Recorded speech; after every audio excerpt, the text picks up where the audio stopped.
Hello বন্ধুরা, কেমন আছো? আশা করছি ভালো আছো। আমিও বেশ ভালো আছি। সকালবেলা সবাইকে গুড মর্নিং। এখন বাজে ঘড়িতে কটা বাজে? তো সকাল 9টা। আর এখন আমি ব্রাশ করে নিচ্ছি। 9টা বেজে গেছিলো, না 10-15 হবে হয়তো। আর এদিকে ছেলেকে ছেলেকে খাইয়ে দেয়, স্নান করার কথা বলছি, দেখেছো মাথাটা গেছে আমার। ছেলেকে খাইয়ে দেয়, বিছানা গুছিয়ে বিছানার চাদর চেঞ্জ করে সব করে ছেলেকে রেডি করে রেখে দিয়েছি। আর বাবার সাথে বসে বসে খেলছে। আর এদিকে আমি ঘরের সমস্ত কাজকর্ম করে এবার হচ্ছে ব্রাশ করে নিচ্ছি। সরি, ভুল বলেছি, 10টা কাটায় ঘড়িল, এখানে 10টা বাজে। এখন 1 ঘন্টা লেটে বলেছি।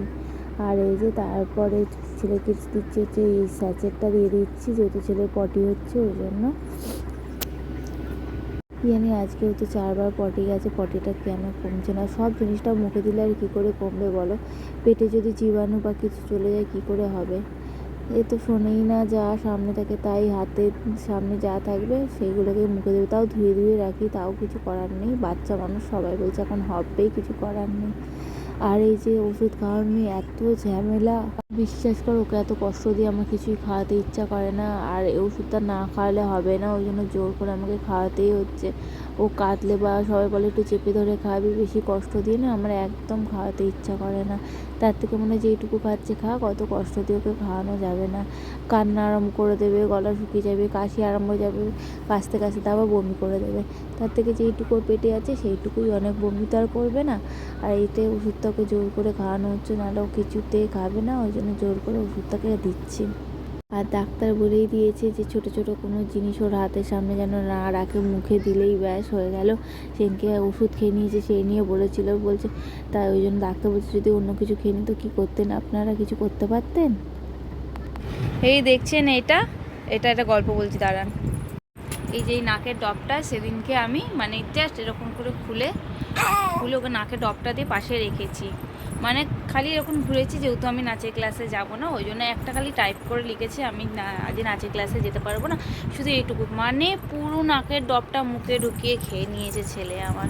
তারপর তো আমি ভয় পেয়ে গেছি, আমি স্যারকে ফোন করেছি যে স্যার ও তো এরকম, মানে স্যার বললো কিছু হবে না, কিছু হবে না, বাই চান্স কোনো ভয় নেই। এই যে দুষ্টুটা আমার এত সারাদিন দুষ্টামি করেছি কি বলবো। ভাগ্যে স্যালাইন ড্রপটা খেয়েছে, তাই যদি এটা অন্য কিছু খেয়ে নিত, স্যার আমাকে বলছে যদি 1 বোতল প্যারাসিটামল খেয়ে নিত তখন আপনারা কী করতেন? কি বলবো, ওর সামনে না কিছু রেখে আমি শান্তি পাই না। 5 মিনিট আমাকে বসতেও দেয় না। এই যে দুষ্টামি চূড়ান্ত পরিমাণে করে, এই করে করে আর ওর পটি আরম্ভ হচ্ছে। এই যে দেখছো, ওর দুষ্টুমি শেষ হবে না।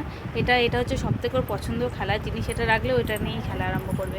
আর মুখে দিয়ে দিয়ে করছে, আমি বুঝতে পারিনি, পরে তাকিয়ে দেখছি যে ডবটা কতটা ডব আমার খেয়ে নিয়েছে, স্যালাইন ডবটা।